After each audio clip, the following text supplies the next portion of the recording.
スの化身エスタロサの支配から何の真実メラスキュラの進行痛快の闇に染まるセントリスの恐怖と破壊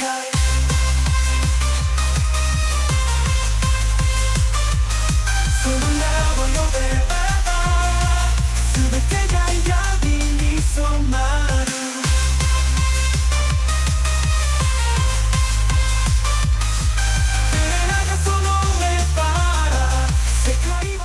Vous savez, moi j'aime 3 choses dans la vie. Kaamelott, La joie de vivre et le jambon. Y a pas 36 recettes du bonheur? les péchés capitaux La non. et les commandements, car je suis un homme d'autorité. La loi, c'est moi. Et l'ordre. Si on mélange tout ça, qu'est-ce qu'on obtient?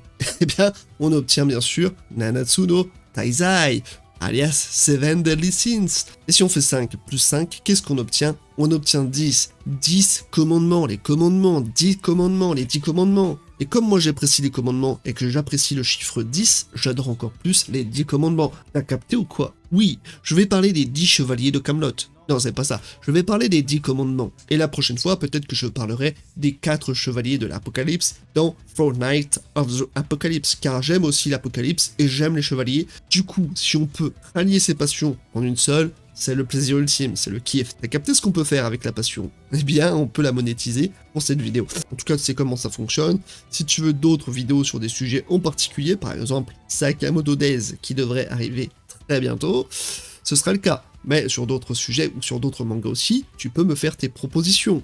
Vas-y, donne-t'en à cœur joie. Et puis rejoins aussi mes réseaux sociaux, notamment Twitch et Discord. On a besoin de vous les mecs. Allez, venez, faites pas chier. Il faut savoir qu'à chaque abonnement, je gagne un abonné. Et oui, ça paraît fou, mais c'est comme ça que le monde des réseaux sociaux fonctionne. Et j'ai envie de rajouter un petit quelque chose, c'est qu'à chaque fois que je parlerai d'un personnage, je vais le noter avec donc mes notes subjectives, en prenant donc plusieurs critères en compte. D'ailleurs, tu peux aussi me dire quel est ton classement. Enfin, si tu veux pas te faire chier à tout faire, tu peux au moins me dire qui sont les 3 premiers de ton classement. Ceux que tu considères comme les 3 plus réussis en fait, tout simplement. Voilà, maintenant que les explications sont dites, on peut y aller. C'est parti. Greyroad du pacifisme possède un pouvoir appelé donc pacifisme. Ce commandement fonctionne de manière à ce que toute personne qui tue en sa présence voit son temps lui être volé, vieillissant rapidement jusqu'à mourir. Greyroad peut créer de nouveaux démons en implantant des plantes démoniaques dans des créatures sans magie, et transformant en serviteurs démoniaques. Ces plantes, de la taille d'une graine de sésame, ne peuvent pas être retirées facilement et se développent rapidement en démons lorsqu'elles sont exposées à une certaine température. Greyroad a démontré la capacité de produire des démons gris et rouges. En outre, son pouvoir Curse lui permet d'infliger divers maux à ses cibles, les neutralisant sans violence et évitant ainsi les effets de son propre commandement. Elle possède également des compétences de métamorphose, pouvant imiter parfaitement l'apparence et la voix de ses cibles, rendant cette capacité indétectable, ainsi que de créer des clones de elle-même. Greyroad rencontre son destin lors de la bataille contre les 7 Deadly Sins. Merlin, utilisant sa vaste connaissance de la magie, parvient à piéger Greyroad dans un flacon magique, neutralisant ainsi ses capacités et mettant fin à sa menace. Cette capture marque la fin de Greyroad. Bon, pour la première note, voici celle que j'attribue à Greyroad. Après, c'est le plus éclaté de la bande, j'y peux rien. Ressemble au cul d'une grand-mère le truc, alors Mais Lascula joue un rôle essentiel en tant que démon incarnant la foi. Originaire d'un petit serpent, elle a été transformée en démon après avoir été exposée au miasme du royaume démoniaque, ce qui lui a permis de manipuler les âmes. Elle utilise une matière noire mystérieuse pour se créer des ailes, se protéger en combat rapproché et former une barrière défensive contre des attaques puissantes comme celle de Ban. Son pouvoir lié aux âmes consiste à manipuler les âmes des mourants et des morts. Elle peut utiliser des sorts interdits pour amplifier les regrets et les affections des défunts, les ramenant ainsi à la vie sous forme de revenants animés par la rage. Elle possède également la capacité de piéger ses adversaires dans un cocon de ténèbres, où elle peut renforcer ses soldats réanimés en utilisant l'énergie négative des âmes piégées. Ça ressemble d'ailleurs un peu au Bankai de Kaname Tozen. En tout cas, ça m'a fait penser à ça. Sa forme de serpent géant lui permet également de cracher un venin corrosif qui peut temporairement neutraliser la régénération de ses ennemis. En tant que commandement de la foi, ceux qui manquent de foi en sa présence subissent une punition brûlante de leurs yeux. Cependant, son ambition se trouve entravée par les 7 péchés, mais Lascula est finalement vaincu lors d'un combat intense contre eux. Dans un premier temps par Ban et Escanor qui la combattent, et plus tard où elle est définitivement capturée par Merlin avec l'aide d'Elizabeth et Hélène. Elle reviendra néanmoins dans Fortnite of the Apocalypse, après avoir acquis une partie du pouvoir du chaos d'Arthur. Elle devient Chaos Melascula, augmentant ainsi ses capacités destructrices. Elle fusionne ensuite avec Galande pour former Mélagalande, qui sera toutefois défait par les 4 cavaliers, notamment Tristan. Voici ma petite note pour ce qui est de Melascula.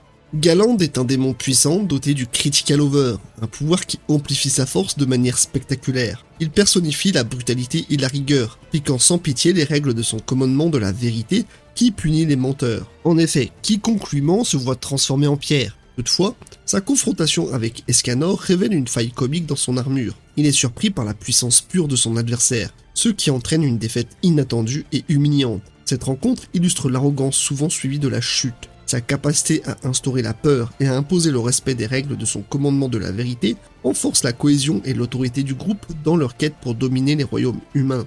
Sa présence en tant que combattant impitoyable et exemplaire illustre également l'implacabilité des commandements, ajoutant une dimension supplémentaire à leurs menaces et leur influence sur le déroulement de l'histoire. Il revient également dans Four Knights of Apocalypse, où Galande est ressuscité grâce au pouvoir du chaos. Il effectue une démonstration de puissance en divisant la ville de Lyonesse en deux d'un seul geste de la main, évitant les humains, mais tuant plusieurs géants et fées. Lorsque les 4 chevaliers de l'Apocalypse arrivent, Galande peut sentir que Gauvin a le même parfum magique qu'Escanor. Au cours d'une bataille violente, après un échange intense avec les chevaliers, Galande est finalement vaincu par Gauvin avant de fusionner avec Melascula. Et là, voici ma note pour Galande. Je dois dire que c'est l'un de mes membres préférés, même si on l'a pas vu beaucoup, je le trouve très intéressant. Pour moi, c'est même l'incarnation du démon dans ce qu'on a vu. Frodrin, quant à lui, utilise Dreyfus comme hôte depuis 10 ans. Nommé pour l'altruisme, parmi la bande, il sert de substitut au membre original, Gozer. Jouant un rôle clé dans la résurrection du clan démon, il manipule Hendrickson pour corrompre les chevaliers sacrés de Britannia. Frodrin est capable d'utiliser le sort Soshin no Jutsu pour posséder d'autres et accéder à leurs compétences, et son pouvoir full size lui permet d'augmenter massivement sa taille et sa force. Il peut également se faire exploser pour causer une destruction massive. Frodrin montre une évolution émotionnelle, développant une connexion avec la vie humaine, en particulier avec Griamor, ce qui le conduit à hésiter à utiliser son pouvoir d'autodestruction pour détruire Lyonesse. Sa mort intervient lors d'un affrontement avec Meliodas, où il ne parvient pas à se résoudre à causer une destruction massive par respect pour les liens humains qu'il a formés. Avant de mourir, il transmet son pouvoir magique à Dreyfus afin de protéger son fils, marquant un acte final de noblesse et soulignant sa transformation de simple démon manipulateur en un être avec des sentiments complexes. C'est par ailleurs Meliodas qui paraît sans cœur à ce moment lorsqu'il le tue sans hésitation, alors qu'à l'inverse, Frodrin était en train de s'humaniser. Voici donc la note que je mets à Frodrin. Et bien sûr, je ne peux pas parler des commandements sans parler de Gozer, qui en faisait partie sous le titre de l'altruisme. Il est ainsi un puissant mage du clan des démons, il est également le créateur de la poupée Gozer, qui le remplace après son emprisonnement. Pendant son temps en tant que membre des 10 commandements, Gozer a utilisé ses pouvoirs pour influencer des événements majeurs dans le monde des démons et des humains. Il a notamment écrit les souvenirs de Diane pour tester les limites de ses capacités et pour en apprendre davantage sur les émotions humaines. Il a également joué un rôle clé dans la guerre sainte en manipulant les souvenirs des archanges et des démons pour créer des alliances et des conflits, dans le but ultime de mettre fin à la guerre et de réaliser les idéaux de paix de son créateur. Cependant, ses actions ont souvent eu des conséquences imprévues et tragiques, ajoutant à la complexité de son personnage. Ce qui fait de Gozer un sacré personnage aussi. Alors je vais vous faire un aveu, je suis pas trop fan de Gozer, mais objectivement, je suis obligé de lui mettre cette note. Derrieri, la seule femme du groupe, parce que c'est pas encore ça l'équité dans les mangas, représente le commandement de la pureté. Dotée d'une force colossale et de la capacité Combo Star, elle amplifie la puissance de ses coups à chaque frappe successive sans interruption. Ouais, vous savez, c'est un peu comme dans Devil May Cry. Dès que vous ratez un combo, faut tout recommencer, sinon vous n'avez pas le score maximum. Elle est aussi l'une des rares à avoir révélé sa transformation Indora, la forme ultime des démons puissants qui implique le sacrifice de 6 de ses 7 cœurs, lui permettant de se métamorphoser en une bête de destruction dotée d'une puissance et d'une force incroyables. En échange de cette puissance accrue, elle perd sa forme originelle et sa capacité à raisonner, devenant une créature purement destructrice. Pour ce qui est de son commandement, quiconque commet des actes impurs en sa présence est immédiatement frappé par une maladie. Initialement hostile, sa nature brutale s'explique par le massacre de sa sœur par le clan des déesses, source de sa profonde rancœur envers le clan. Au fil de la série, Derrieri évolue significativement, remettant en question sa soif de vengeance grâce à ses interactions, notamment avec les membres de Sept Péchés. Sa relation complexe, ambiguë, mais pas si ambiguë que ça avec Monspit, son collègue, révèle sa capacité à l'affection et à la loyauté, enrichissant son personnage d'une dimension émotionnelle profonde. Sa transformation est marquée par des moments clés où elle passe d'une combattante impitoyable à une figure plus empathique, cherchant finalement la rédemption. Derrieri finit par s'éloigner de la violence, aspirant à une existence paisible, ce qui souligne les thèmes de rédemption et de pardon prévalents de la série.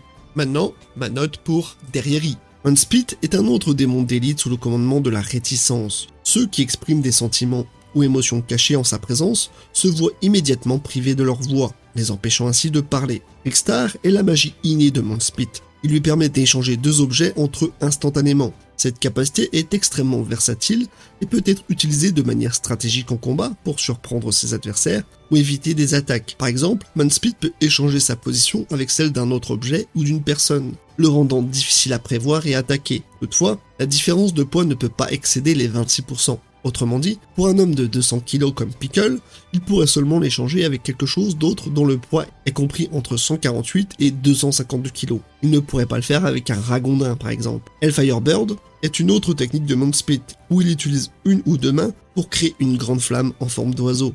Une fois lancée, cette flamme vole à une vitesse incroyable, incinérant tout sur son passage et laissant derrière elle un sillage de feu et de destruction. La flamme se dirige automatiquement vers sa cible, changeant de direction jusqu'à l'impact, où une grande explosion de flamme engloutit l'adversaire. Il est également le second et dernier des membres à montrer sa forme Indora, qui ne laisse place à aucune pitié. Sous cette forme, ses bras peuvent s'étendre sous de très grandes longueurs. Au fur et à mesure que les commandements tentent de conquérir Britannia, Unspit se distingue par ses aptitudes tactiques et magiques. Lors d'une bataille cruciale, il se sacrifie pour sauver Derrieri d'Estarossa, utilisant sa technique Conjurer Joke pour échanger leur place. Ce geste final souligne ses sentiments profonds pour Derrieri, clôturant son parcours dans la série de manière poignante. Pour la note que je vais donner à Unspit, la voilà. Unspit, je dois avouer que c'est un peu mon petit chouchou. Voilà, j'aime beaucoup ce personnage.